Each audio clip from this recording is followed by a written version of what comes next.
Hi, it's me again with Corel Draw Tips and Tricks, and this is part 2 or part 3, depending on how many you've watched. We're making this flywheel, and a mathematician friend of mine suggested something, and it makes a lot of sense, where I was splicing the spokes because I couldn't figure out how to do any other way. His suggestion is not to splice the spokes, so this makes it a lot easier. I drew a line right up the center. Well, first of all, I need to make a duplicate of that line by going Control D, then grab the rotation and put it in the center, and you need to make sure it's in the center. So when you double click on it, you get right on that node, and a lot of times it doesn't look like it, but it's there.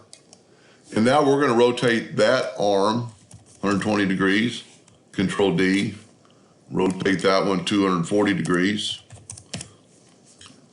Because all we want is that we don't want to have these lines here.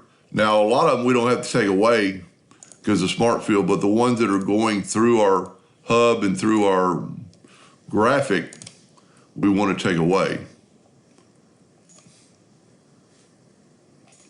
The other ones don't really matter, but I'm just going to visual effect, just take them away, because all we're trying to get is that cut line right there.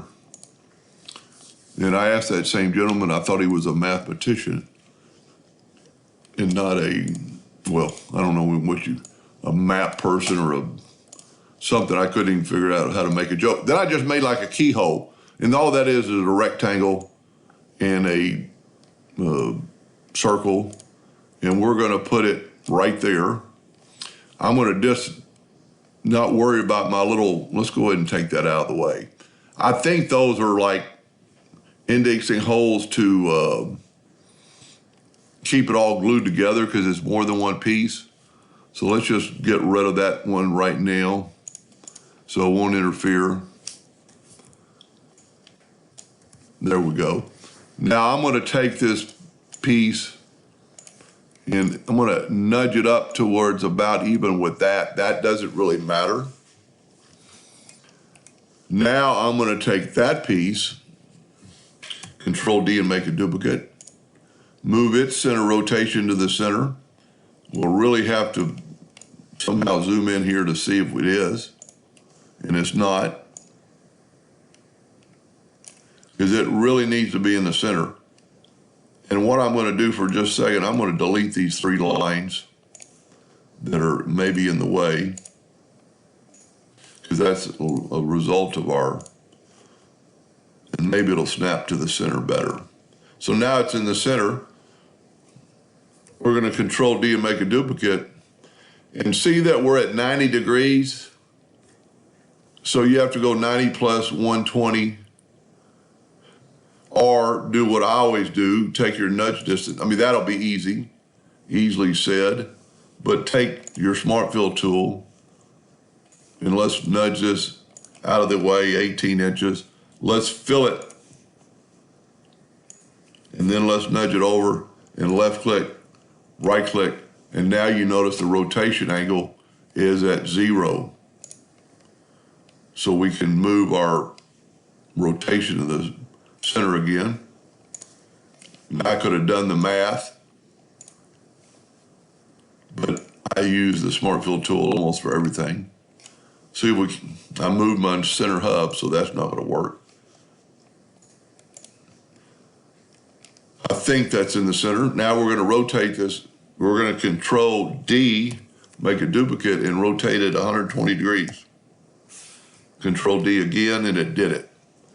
Now we've got these splice points. The only thing we really have to do is delete that right there. And really that's because where I put it, but that will actually lock together pretty good. So we do that in the same direction every time, so I didn't really have to build a rectangle. I'm so used to building blocks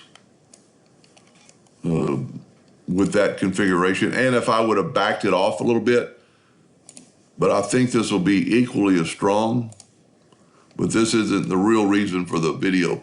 That'll be pretty strong. And you can see it works by the Smart Fill tool. Well, we haven't And so here's what my mathematician friend said. He realized in the video, I said, there's going to be an outer hub that's going to go on the outside of this piece, just a little bit bigger. And if there isn't, you could put one.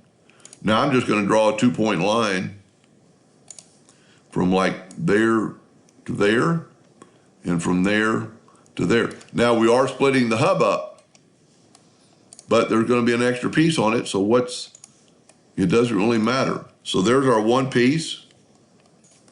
Well, I must not have had my line in the right spot. Let's take it and draw another line. Well, that should have worked. No, because something here is not stopping it. So whenever you have your smart fill go past, it's because you're just not far enough. Let's try it now. Nope, it's still bleeding, and I can see it's bleeding. It might be our configuration right down here.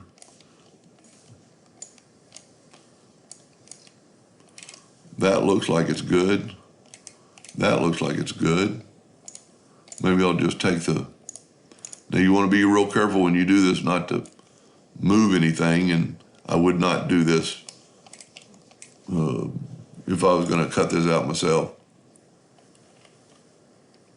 There's what's happening, and the blend or the smart fill is just going past. So somehow I need to have a line. Let's cut this line out. I need to have a line from here to there.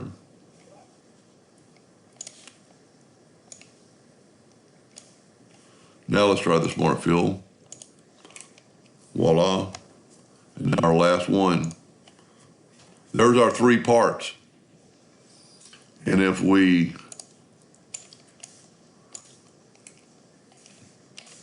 left click, right click, there's our parts and the way it's going to look. So this will actually be a lot stronger than we were before, because it'll kind of snap into place and it won't come loose.